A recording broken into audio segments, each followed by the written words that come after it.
High, শুভ সপ্তমী সবাইকে। হ্যাঁ জানি জানি সপ্তমী অষ্টমী নবমী দশমীও পেরিয়ে গেছে, যদিও এখন আমার বলা উচিত শুভ বিজয়া। তবুও ব্লগটা যেহেতু সপ্তমীর দিনের, তাই শুভ সপ্তমী দিয়েই শুরু করলাম। তাই এবার বলো, পুজো কেমন কাটালে সবাই?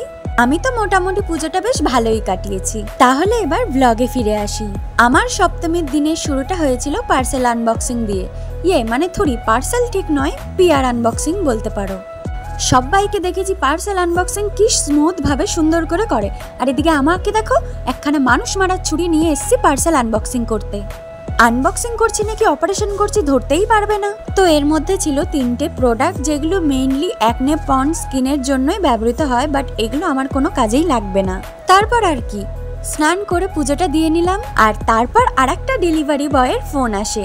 বিশ্বাস করো, এই ফোনটার জন্য লিটারেলি আমি গত 3 থেকে 4 দিন ধরে ওয়েট করেছিলাম, কারণ এই পিয়ারটা ছিল ডট অ্যান্ড কির থেকে।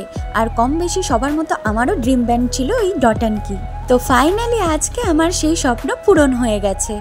চলো এখন তোমাদের আমি দেখাই যে আমাকে পিয়ারে ঠিক কি কি পাঠানো হয়েছে। ছিল ডট অ্যান্ড কির 3টে লিপ বাম, যার মধ্যে 2টো টিন্টেড লিপ বাম আর একটা নন টিন্টেড। যাক, অনেকদিন ধরেই ভাবছিলাম যে একটা লিপ বাম কিনবো, ভালোই হয়েছে, আমার আর কিনতে হলো না। তারপর মা টিন্টেড লিপ বাম গুলো একটু ঠোঁটে অ্যাপ্লাই করে দেখছিল, আমি বা বাদ যাই কেন, তাই মায়ের পর আমিও একটু অ্যাপ্লাই করে দেখছিলাম। লোকে যেখানে সেই মহালয়ার পর থেকে ঠাকুর দেখা শুরু করে দিয়েছে, এখানে আমি সপ্তমীতে এখনো বেরোতে পারলাম না। আজকে ভাই দুনিয়া ইধার থেকে উধার হয়ে যায়, আজকে আমি ঘুরতে বেরোবোই বেরোবো। কথা মতো সন্ধ্যেবেলা নতুন জামা প্যান্ট পরে সুন্দর করে রেডি হয়ে গিয়েছি। মায়ের সাথে টুকটুক করে হাঁটতে হাঁটতে এখন আমরা চলে এসেছি আমাদেরই পাড়ার মণ্ডপে। ঠাকুর মণ্ডপে চলে এসছে সেই পঞ্চমীর রাতে। আর এখন আমি প্রতিমা দর্শন করলাম। এইবার আশা করে বুঝতেই পারছো আমি ঠিক কি লেভেলের লাতখর। এদিকে তোমাদের সাথে কথা বলতে বলতে এদিকে মা দুর্গা অসুরবধও করে দিয়েছে। আজকে আমাদের পাড়ায় হচ্ছিল বিচিত্রা অনুষ্ঠান। যেহেতু আমরা সবার শেষে এসেছি, তাই চেয়ার পাওয়া তো দূরের কথা, সবার শেষে দাঁড়িয়ে কোনো রকমের ফাঁকঝোঁক দিয়ে এই অনুষ্ঠানগুলোই দেখছিলাম। তারপরেই শুরু হয়ে যায় ধুমতানা নানা নাচ, সেটাই আমরা এখন হাঁ করে দেখছিলাম। পুরো নাচটা আমি গান সমেত আপলোড দিতে পারলাম না, না হলে ফেসবুক মামা আবার কপিরাইট দিয়ে দেবে যে। এদিকে আমার আবার দাঁড়িয়ে থাকতে থাকতে পায়ে শুরু হয়ে যায় চরম লেভেলের ব্যথা। তাই ব্যথা সারানোর জন্য আমি আর মা চলে যাই ফুচকা খেতে। आप कहाँ थे ज्ञानी बाबा? ফুচকা খেয়ে শরীরে এনার্জি বাড়িয়ে আবার আমরা চলে আসি প্রোগ্রাম দেখতে।